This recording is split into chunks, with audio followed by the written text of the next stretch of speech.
بسم اللہ الرحمن الرحیم الحمدللہ والصلاة والسلام علی رسول اللہ اما بعد۔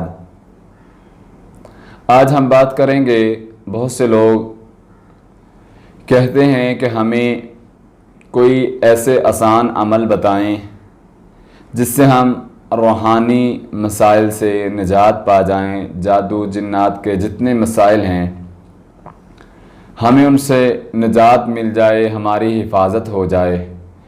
کام تو بہت سے ہیں، لیکن کچھ کام، 4 کام میں آپ کی خدمت میں ایسے رکھنے جا رہا ہوں جو بہت ہی آسان ہیں، مختصر ہیں، جامع ہیں، ان کا فائدہ بہت جلد ہوتا ہے۔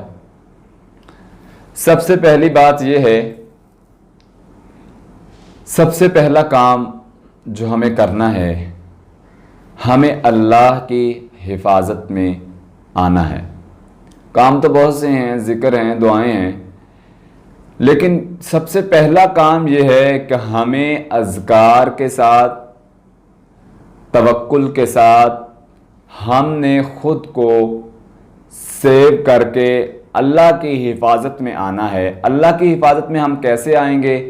جب ہم اس کے بتائے ہوئے پیغمبر علیہ السلام کے وظائف مسنون اذکار کی پابندی کریں گے۔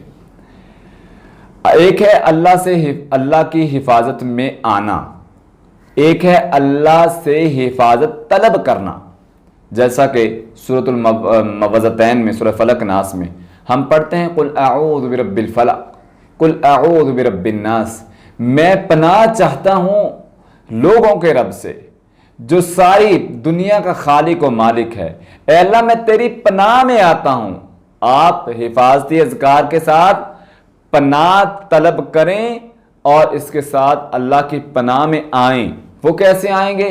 اذکار کرنے کے ساتھ۔ موعظتین کو جو ہے وہ اپنا معمول بنا لیں، انشاءاللہ آپ جادو جنات کے مسائل سے جو ہے وہ محفوظ رہیں گے، آپ اللہ کی حفاظت میں آ جائیں گے جب یہ آپ سورہ مبارکہ پڑھیں گے۔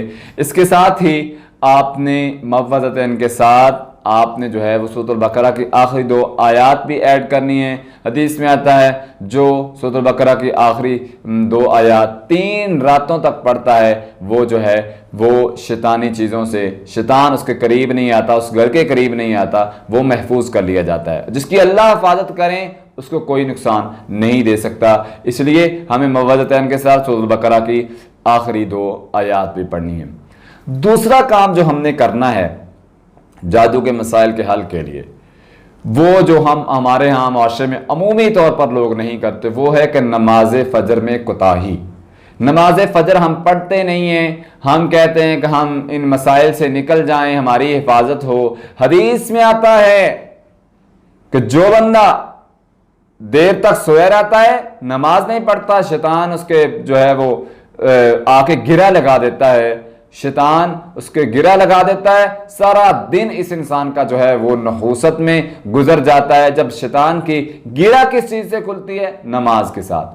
انسان فجر کی نماز پڑھے گا، شیطان کی گرہ سے بھی محفوظ رہے گا۔ ایک طرف تو ہم کہتے ہیں کہ جی ہمیں وظیفہ بتا دیں، ہم شیطانی مسائل کا شکار ہو گئے، شیطان کے وسوسے بہت آتے ہیں، جادو کے حملے ہم پر بہت ہوتے ہیں۔ دوسری طرف جو ہے وہ ہم خود شیطان کو کہتے ہیں کہ آ ہم پر حملہ کر، آ ہمارے ساتھ جو ہے وہ وقت گزار۔ حدیث کہتی ہے کہ جب آپ جو ہے فجر کی نماز پڑھیں گے، شیطان گرہ نہیں لگاتا، شیطان سے آپ محفوظ رہیں گے۔ شیطان سے محفوظ رہنا چاہتے ہیں، جادو جنات کے مسائل سے محفوظ رہنا چاہتے ہیں تو فجر کا اہتمام کریں۔ دوسری روایت میں آتا ہے جو نماز فجر پڑھتا ہے اللہ کی حفاظت میں آ جاتا ہے، اللہ کی ضمانت میں آ جاتا ہے۔ جو اللہ کی ضمانت میں آ جائے، جو اللہ کی حفاظت میں آ جائے، کوئی دنیا کی چیز جو ہے وہ اس کو نقصان نہیں دے سکتی۔ نماز فجر کا اہتمام کریں، آپ اللہ کی حفاظت میں رہیں گے، جادو جنات کے مسائل سے انشاءاللہ آپ کو نجات مل جائے گی۔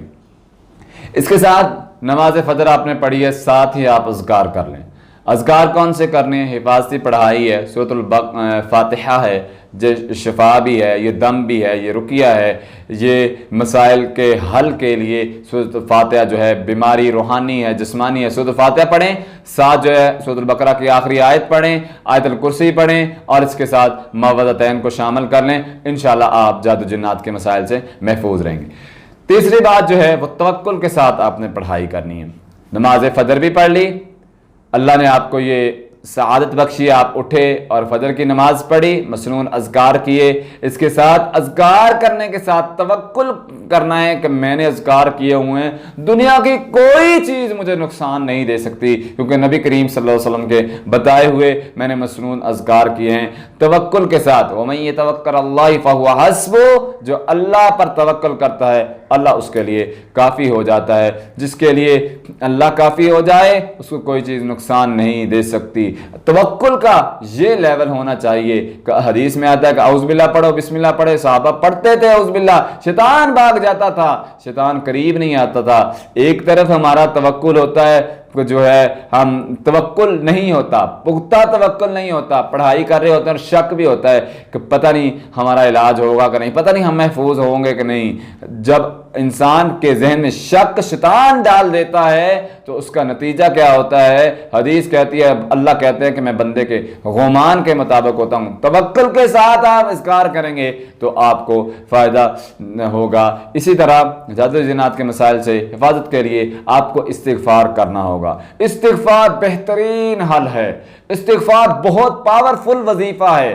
جو استغفار کرتا ہے من لازم الاستغفار، حدیث کہتی ہے جو استغفار کو لازم پکڑ لیتا ہے جعل اللہ من کل ضیق مخرجا، اللہ دنیا کی تمام پریشانیوں سے اس کا جو ہے وہ نجات دیتے ہیں، نکلنے کے راستے آسان کر دیتے ہیں۔ وہ روحانی مسائل ہوں، وہ جسمانی بیماریاں ہوں، وہ روحانی بیماریاں ہوں، وہ جادوگر کا مقابلہ ہو، جنات سے حفاظت چاہتے ہو تو استغفار کو پڑھے، ہر طرح کی پریشانی سے جو ہے وہ آپ محفوظ رہیں گے۔ ایسے ہی ہمیں صدقے کے ذریعے بھی اس کا علاج کرنا چاہیے۔ الصدقہ رد البلا، صدقہ مصیبتوں کو ٹال دیتا ہے، صدقہ آزمائشوں کو ختم کر دیتا ہے، صدقہ بیماریوں کو ختم کر دیتا ہے۔ صدقہ ایک بہت ہی اچھا عمل ہے، یہ آنے والی مصیبتوں بلاؤں کو جو ہے وہ ہمیشہ کے لیے دور کر دیتا ہے۔ صدقے کے لیے یہ ضروری نہیں ہے کہ آپ کو کہیں سری پھینکنی ہے یا لازمی کالا بکرا فلاں دربار پر چڑھائیں، نہیں، آپ صدقہ کم سے کم چیز کا بھی دے سکتے ہیں، روپے پیسے کا دیں، کوئی چیز کوئی مستحق آپ سے مانگ رہا ہے اس کی ضرورت کو پورا کر دیں، کوئی اہل خانہ میں سے آپ کے خاندان میں، رشتہ داروں میں، گلی میں، محلے میں قریبی لوگوں کو دیکھیں، ان کو جس چیز کی ضرورت آپ دیکھ رہے ہیں اس کو اس چیز کی ضرورت ہے تو وہ آپ اس کو صدقہ کر دیں، انشاءاللہ اس سے جو ہے آپ کی حفاظت ہوگی۔ اللہ سبحانہ و تعالی ہمیں ان مین چیزوں کو سمجھ کر مسنون اذکار کے ساتھ، توکل کے ساتھ، یقین کے ساتھ جو ہے وہ نماز فجر کی پابندی کے ساتھ جو آپ ان چیزوں کو اپنی زندگی میں لائیں تو آپ اپنا علاج خود کر سکتے ہیں، آپ اپنی زندگی میں تبدیلی دیکھیں گے، صحت بھی ملے گی، شفا بھی ملے گی، پریشانیوں سے نجات بھی ملے گی۔ اللہ سبحانہ و تعالی ہم سب کی حفاظت فرمائے۔ اقول قولی ھذا استغفر اللہ من کل ذنب و اتوب الیہ۔